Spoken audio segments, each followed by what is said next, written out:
If you are interested in starting your own podcast, we use Buzzsprout because it is simple and easy to use. Buzzsprout can get your show listed on every major platform while giving you the resources for a great podcast website, audio players that can drop into other websites, detailed analytics to see how people are listening to your podcast, and tools to promote your episodes. Podcasting isn't hard when you have the right partners, and that is why over 100,000 podcasters are already subscribed to Buzzsprout to get their message out to the world. Following the link in our episode descriptions lets Buzzsprout know that we sent you. So in return, you will receive a $20 Amazon gift card from Buzzsprout while signing up for a paid plan. Most importantly, every subscription through our link is always appreciated and helps support our show so we can continue delivering the quality content that you guys listen to. That being said, back to the show. Hello and welcome to Comic Book Junkies. I'm Andrew. This is Joe. And this time we're coming at you with Batman Year One, written by Frank Miller and drawn by Dave Mazzuchelli. One of the foundational Batman classics, kind of reinvented the character today to kind of what we know him as now. And so, Joe, you want to start us off? Yeah, so not too much background today. All we got for you, short 4-issue series, but as DeBurger was saying, like the Batman piece to read if you're going to read one. So it starts us off with chapter 1, Who I Am, How I Come to Be. So it's January 4th, and both Bruce Wayne and Gordon are headed to Gotham. Bruce by plane, Gordon by train. Gotham's Commissioner Loeb sends a detective named Flass to greet Gordon at the train station because Loeb wants to make sure Gordon makes it to where he's supposed to be going. And then Bruce, on the other hand, is bombarded by paparazzi as soon as he gets into Gotham. He's 25 in this story and just returning to Gotham after 12 years of just being off the map. So there's a lot of buzz and mystery surrounding his name, considering the inheritance of his parents. But Gordon meets up with Loeb. Side note, we see Gordon smoking Marlboros, so it was cool to see what kind of smokes Gordon likes. But back to the story, Loeb is basically welcoming Gordon to Gotham PD, and Bruce is finally reunited with Alfred and happy to be back home at his parents' estate. Yeah, and we kind of find out how Gotham PD is really run right now. We have Commissioner Loeb. He doesn't really care about honest cops, and he says as much. They all kind of take care of their own. You know, it's kind of like a frat of just guys being guys, more or less. And Gordon, you know, he's a goody two-shoes. He likes to do shit by the book. So he starts to kind of take mental notes, just seeing like who does what and, you know, how they are. And he even says like, this is just going to be something I'll remember for later, because he's not a dumb guy. He knows that these people are going to be trouble one way or another. And, you know, anything you could pick up to help yourself in the long run is probably good. But that's when we also see, we find out quickly that nobody really likes Gordon because he's a clean cop, and they have to wait a couple weeks to kind of rough him up, kind of at Loeb's instruction. So Gordon comes into town and doesn't make friends at all, really. And then, you know, they're already trying to put the squeeze on him because he's annoying. But at the same time, we also see Bruce trying to piece together what he needs to do while he's training. He's kind of having like that inner monologue with himself. He's outside, you know, kicking trees and, you know, being a general badass doing karate by himself. And he's just trying to piece it together because like mentally he knows what to do. I mean, he's a little like wet behind the ears. He hasn't really done this before, you know, in practice. But he's trying to figure out how to be anonymous, you know, how to kind of instill fear and, you know, trying not to be too violent with people. So we kind of see like the core, you know, like mythos or, you know, mission statement of the Batman kind of starting to form, which I thought was pretty cool, you know, especially because the character had been around for so long at this point. Kind of giving him a modern, you know, retouching was kind of cool. But as I mentioned before, Gordon does end up getting jumped and whacked with bats, which is kind of funny, I guess, if you think about it. In Batman, he's getting Batman. That's pretty good. Yeah, but not really. But as I mentioned before, Gordon was taking mental notes. He already had a hunch that this was going to be Flass and his boys. So he's already thinking about how he's going to get back at him. But then we also see Bruce kind of on the prowl for the first time. He's kind of in plain clothes and all that, just kind of walking down the street when he comes across a pimp and his girl there. And she looks underage. She is underage. And then the pimp's like, you need to know who your market is. And he's like, this is not not your market. And then Bruce is like, what if it is? And then he pretty much proceeds to beat the pimp's ass in front of everyone, which was hilarious. We're introduced to Selena right after then, because she's kind of more like a caretaker for the young girl, even though they're both kind of being pimped out. But she kind of looks out for her, kind of like even in the new Batman movie. So I didn't even connect that until I'm talking right now, but I thought that's kind of cool. She's almost like a little like savior of hookers, I guess. Someone's got to do it. But Bruce starts getting jumped by hookers before he kicks their ass too. And then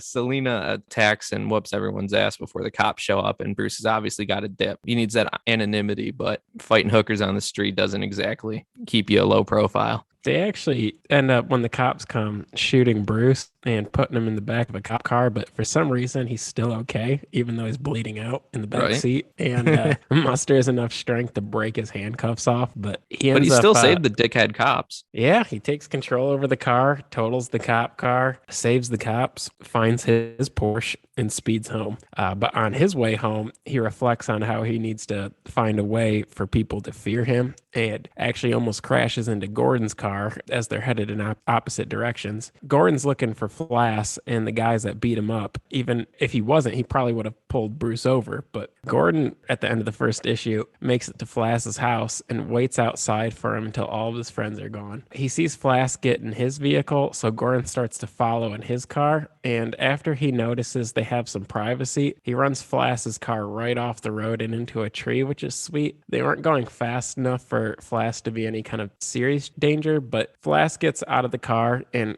Gordon's ready to fight. He even hands Flass a baseball bat just so he can have a little bit of a handicap, because Gordon beats the living tar out of him, and just with his bare hands too. He's ex-military, so Gordon's kind of always been a badass. I feel like that's a little slept on, but as he's beating him up and thinks about all the serious ways he could injure Flass, he injures him just enough to leave him out of the hospital, just how Flass and his guys did Gordon earlier on. Booty ass naked too in the snow. Yeah. Isn't that weird? Well, he wants to embarrass him, so like he ain't gonna tell that story to nobody else. That's true. Yeah, it's still a weird thing to do in practice, though.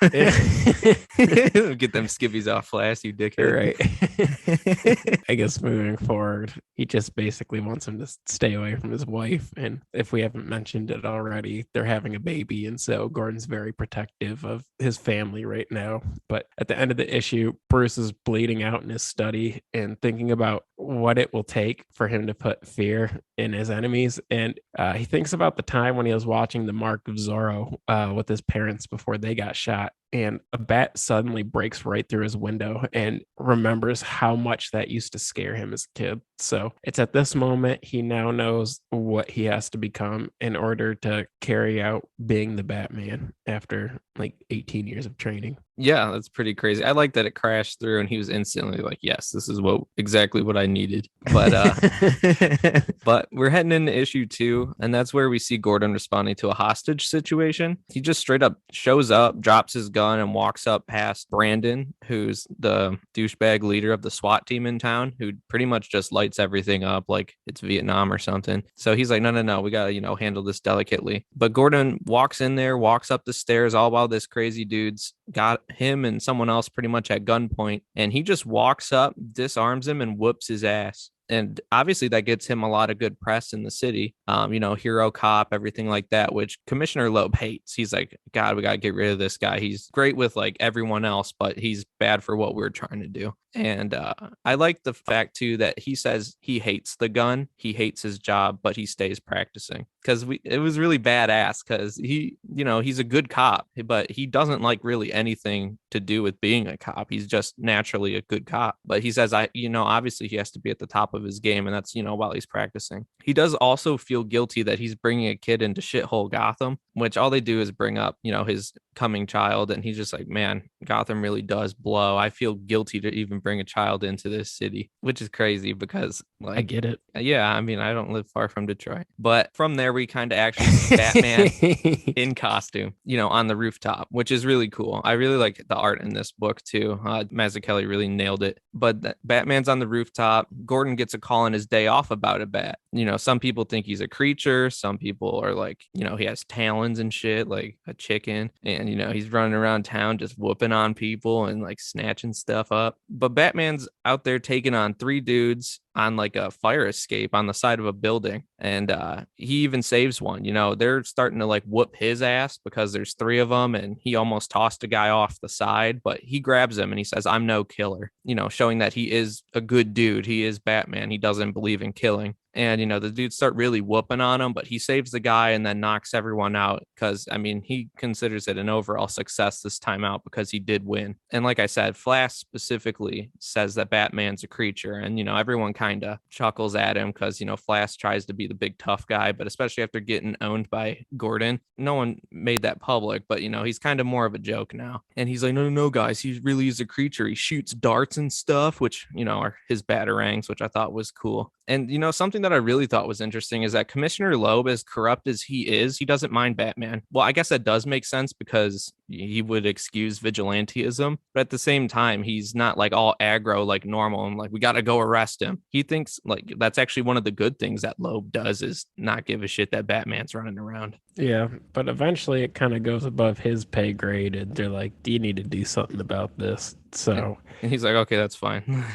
Yeah, it's like mid-May, and Gordon is hosting a police meeting about Batman because there's been 78 acts of assault over 5 weeks, and like you said, people are terrified because they don't even know if he's human. The neighborhoods are always random, but they do know he always acts between midnight and 4 a.m. and is kind of moving from low-end criminals to like big gang operations. So Batman later on in the month attacks the mayor's mansion, and it's kind of more so just like a warning to hold them accountable moving forward, but it gives them just enough fear that the mayor of the city says to Gordon that if he can't bring down Batman, then that's his job. So early June, Gordon meets up with young Harvey Dent, who's on the good side right now, but him and Gordon are kind of chuckling about how Batman has been giving the corrupt Gotham elites hell every night and no one seems to be able to stop him. But the real reason he's there is because Gordon kind of thinks that Dent could be Batman, and this because he is somebody that tries to come after the elites, but more in a legal manner. But he doesn't press too hard. After Gordon leaves, we find out Batman was actually behind Dent's desk that whole entire time. And doing what?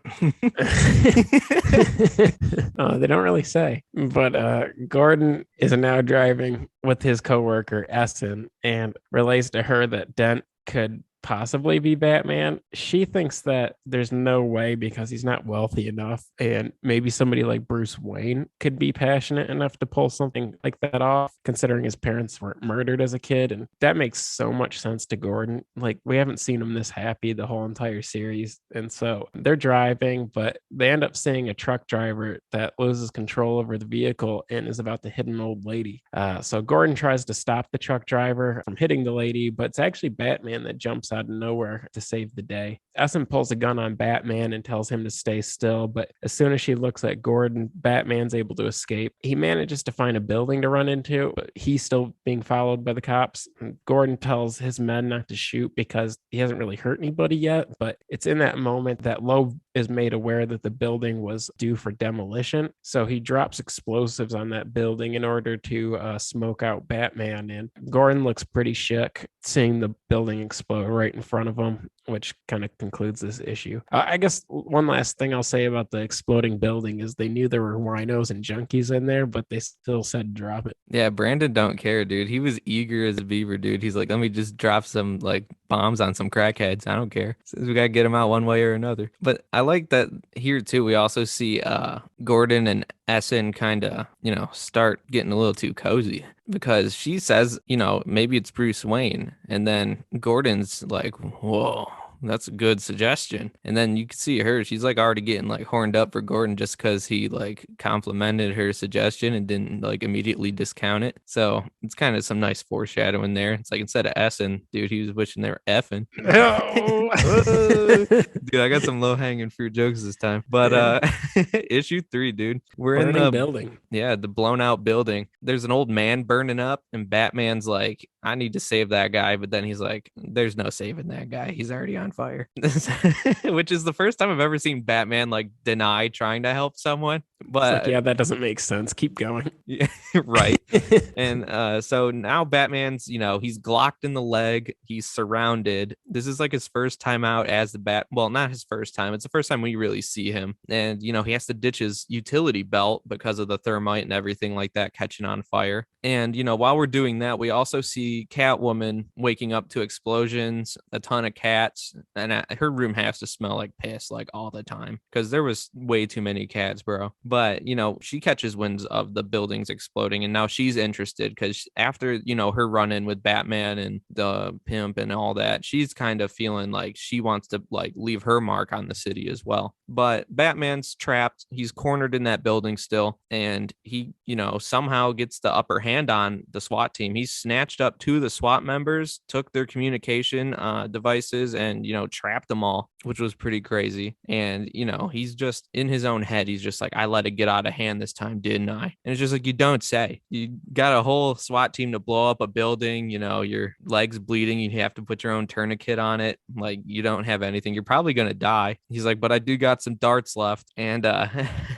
and so he starts taking out SWAT members. He traps everybody, like I said, in that little basement, like under the electric panel thing. I didn't completely understand that, but anywho, he puts like a giant beam over it, and like the whole SWAT team shows up, and they're like, damn, Batman's strong. Like, how did he move that? Because there was a whole squad of them trying to move that thing, and apparently Batman did that on his own, which is wild. Who knows if he just like bataranged it or what, but like it was crazy. But we see Batman trying to dip out again. He's just running at this point. He gets glocked again. He's just getting shot left and right. And this guy gets shot like 5 times a week. So I don't know how he hasn't died yet, but he tries to save a cat. And that also just shows, Batman will save a cat over a dead old guy or a dying old guy, which I thought was weird because it's a cat. But he took offense to that too. And he really fucked up the guy who shot at the cat, because the guy didn't have to shoot at the cat when he was leaving. He's like, I'm gonna whoop your ass, and he really crumpled him up. But the coolest part of this is his great escape. He calls in a flock of bats and just dips on a bat cycle, which was sweet. Wasn't that in the first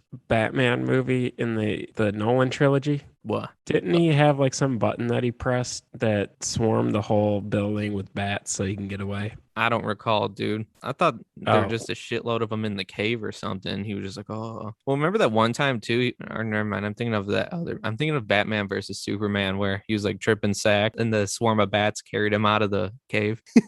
That was so dumb.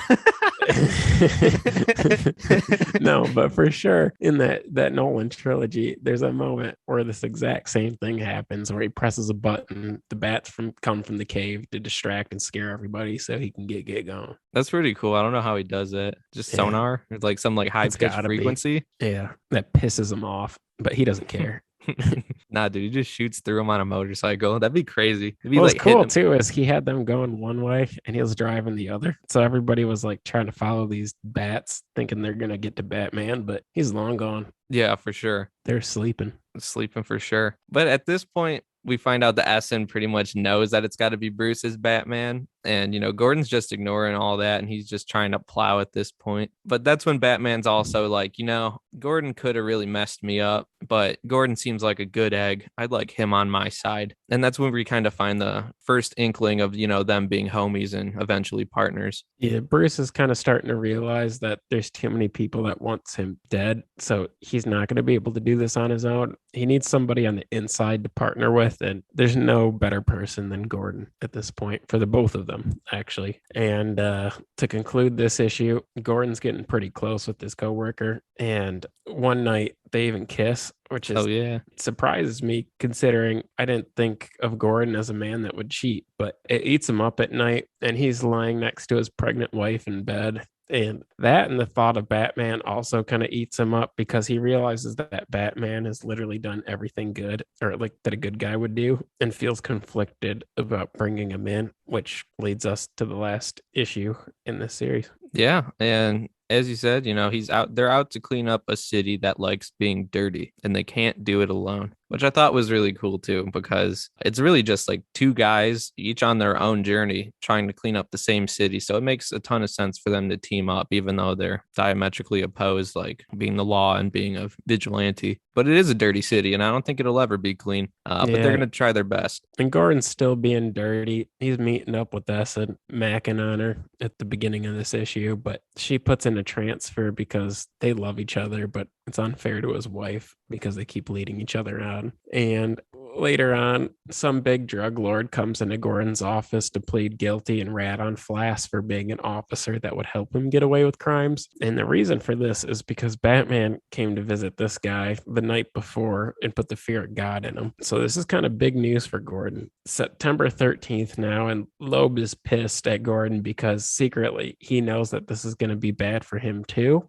He tells Gordon that Flass was a friend of his, and although he may have been guilty, loyalty and friendship are important in Gotham, and Gordon should have come to him before turning in Flass to internal affairs. Loeb, being the villain he is, though, puts a picture of Gordon kissing Essen on his desk and tells Gordon that the walls have ears and that it would be terrible if his wife did too. Damn. He says, "We know you like snooze. We know you can't resist." So someone had a camera and was following him, I guess, which is pretty crazy. But that aside, that doesn't really deter Gordon all that much. He's like, well, that sucks. But he still goes to Wayne Manor. He's like, well, we got to see if Bruce is our number one suspect. And Bruce puts on a good act. You know, he's got like foreign chicks who don't speak English there that are like supermodels. And apparently his whole phone book's supermodels, which rules. And he just acts like he's out skiing in the Alps or, you know, getting sick or broken bones all the time. And he just shows up and is just acting like a playboy just to throw off Gordon. And Gordon kind of knows that Bruce is acting. And Bruce, on the other hand, just feels like he nailed it. He's like, yeah, you think I did pretty good, huh, Alfred? And Alfred's like, yeah, I guess so. But little does he know that like Gordon's driving away. He's like, yeah, that's got to be the guy, huh? And he brought Barbara with him too. Yeah. Barbara's just like, there's a lot of things that people do to keep their secrets safe. And that's just enough for Gordon to feel guilty enough to come clean about Essen. Apparently, the car was still for 10 minutes before they actually left the driveway because Alfred was watching the entire time. But I wish the reader got some insight as to how that conversation went down. But a few days after that, she gets a call from Gotham PD in regards to Essen. So it's a good thing he did come clean because she tells him that she already knows. Don't call me again. Sadly, hangs up the phone. Now, in October, mid-October, Gordon gets news that his wife is finally delivering their baby. She's okay, and the baby's a boy. So that actually kind of threw me off guard. I wasn't expecting that. He wanted it to be a boy the whole time, but fast forward, he's up late at night taking care of the baby and gets a call from Loeb to check something out.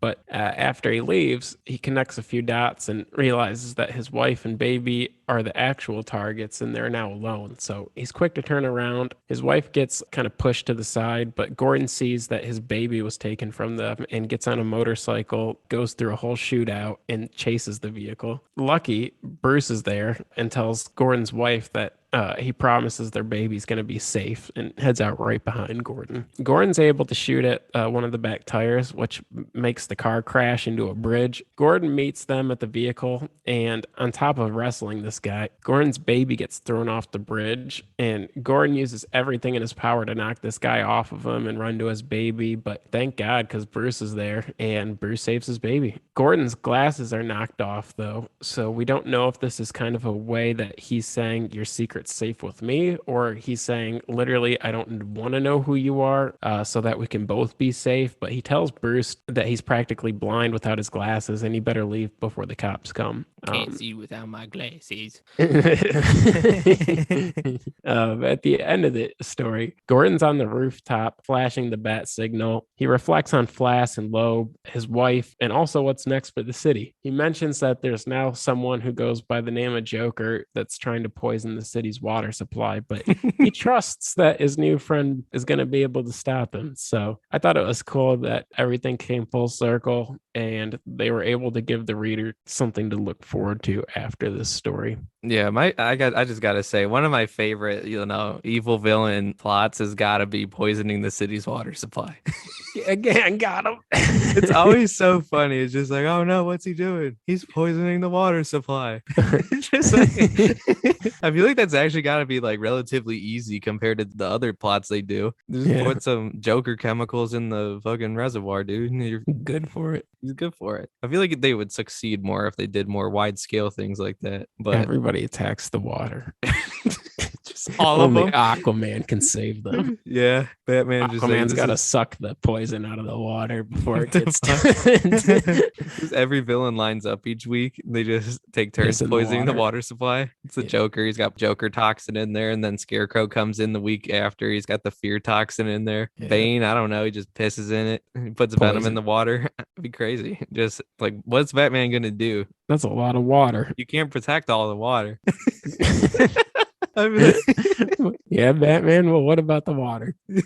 Dude, Gotham's surrounded by it, so what's gonna happen? But that aside, what are you gonna rate this? I'm gonna rate it a 9.5 out of 10. So I love the art. Everything that took place made sense for it being like a year one story. I like that Bruce was cutting his teeth, but made for pretty engaging story, considering there weren't any big villains driving the story or the plot. I love the characterization of all of these characters. I love the way that they're able to weave Catwoman into the story because she's a big part of Batman's origins.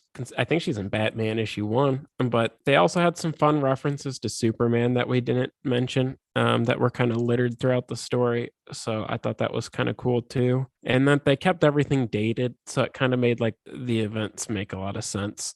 So it was a great read. What would you rate it, Burger? Yeah, I'm not far off from you. I'm at a 9 out of 10. I'd try not to go too high with my ratings, but really, I mean, when you're looking for a Batman story, it's so accessible for anybody to read. It's really concise. I mean, it's only 4 issues and it's like all banger the whole time. And there's like 2 to 3 different plots going at any given time, and they're all captivating. Like, it's not a boring read by any means. There's not a dull moment. And at its heart, it's still a Batman story. It's not even overly dark. I mean, I'm not trying to say we assign credit to this as like kind of turning the tide in like Dark Batman, because I mean, that's more the Dark Knight Returns and stuff like that. But, it's a more serious, grounded Batman story. But it works so well because Batman is just a human, no powers character. I think this is like peak Frank Miller. I mean, obviously he did a lot of great things, but like this was just, it wasn't too heavy handed in any type of way. Everybody's voice kind of fit the character, and the art, from a critique standpoint, it was great. It's kind of like its own thing. It's not like, it's not like a widespread, like a house style art form. It's kind of its own little vibe, but it just lent itself so well to the story that it just pushed it across great, especially the covers. The covers were cool. I don't know. It all tied together really well. I would highly recommend it. Yeah, it's easy to follow if you don't know a lot of superheroes, like being introduced to too many characters at once. Yeah, you don't got to know anything coming into this story. Yep. So great place to start, or if you're just a Batman fan in general. Oh, and lastly, I like that they made him like a playboy to kind of cover up his identity, because I feel like they've been moving away from that a little bit, but it kind of kept things a little less serious. Yeah, I like seeing him out of costume sometimes, Yes. He's not only Batman. I know we like to say, oh, it's a mental health thing. His alter ego is Bruce Wayne. Batman is the real him. It's like, just relax, dude. When he was created, he was Bruce Wayne, who was Batman. He punches villains. He saves the water supply. He's not just always depressed. Like, it's fine. He can be happy sometimes, dude. But, I thought it was cool. It gave you a mix of everything. And like you said, just, Playboy Batman, just seeing a little bit more of that is just refreshing. He's only ever in costume anymore. Well, anything else you got on the story, Burger? No, that's all I got for the story. But just letting you guys know where to check us out at. Instagram, CBJ Pod. We have a YouTube. We're on all podcast platforms. Tell a friend, tell a family, tell random people Rate and review if you can. If you don't want to, it is what it is. But it does help the algorithm, which will just help us find a larger audience. It works for all your podcasts that way. But yeah. Yeah, I don't really know what we're doing next week, but we'll still drop on time. So keep listening, and you'll hear from us soon. What he said. Later, guys. Yep.